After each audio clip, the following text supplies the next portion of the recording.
kanyang nawalang impluwensyang ginamit si Pangulong Noynoy Aquino para maibasura ang mga impeachment complaint laban sa kanya sa Kamara. Ilang mambabatas naman ang nagkasagutan kahapon ng talakayin ng mga isyong pinagbasehan ng mga reklamo.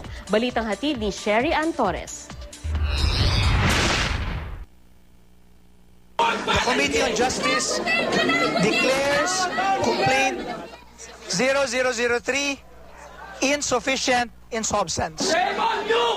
Shame on you! Nabang sadap, support parent!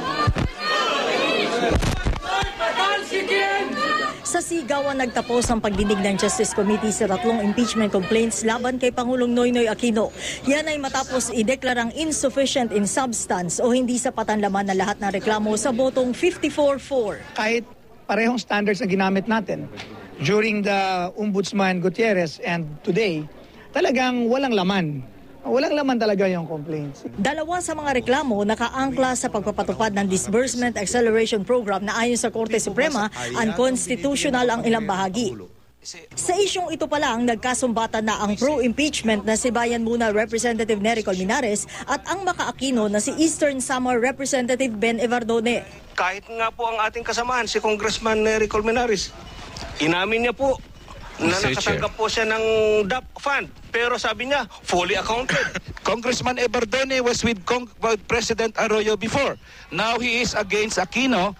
No, he is against Aquino. Did we say balimbing ka? No, we didn't say balimbing ka. Did we say na wala kang prinsipyo? No, we didn't say that. Ang sinasabi namin kay Congressman Evardone, principled ang posisyon mo na lumipat ka from Arroyo to Aquino kasi tingin mo, tama si President Aquino, dapat lang ipakulong si Arroyo. So wala kaming sinasabi dito kay Congressman Evardone na porket may mga kongresista dito na tumanggap ng pondo sa DAP sa proyekto nila, dapat Mr. Chair, inhibited sila. That is an irrelevant point, Mr. Chair. Di pa nagpaawat ang dalawa kasabay ng pambubuyo ng mga bisita sa hearing. Colmenares, Mr. Chairman.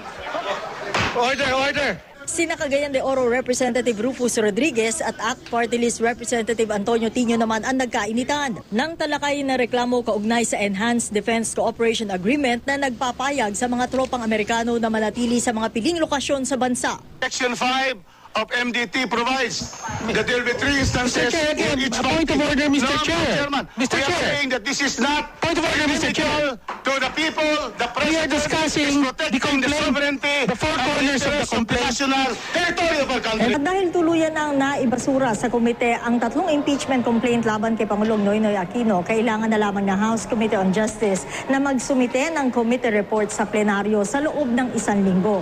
Dapat makakuha sila ng 1/3 o 98 votes mula doon sa kabuuang bilang na 292 congressmen dito sa 16th Congress para tuluyan na maisara ang reklamo na ito diretso sa archives. Nanaigma ng mga kaalyado ng Pangulo sa Kamara, giit ng palasyo, wala pong ginamit na impluwensya ang ating Pangulo at ang pamahalaan. Sherry Ann Torres, GMA News.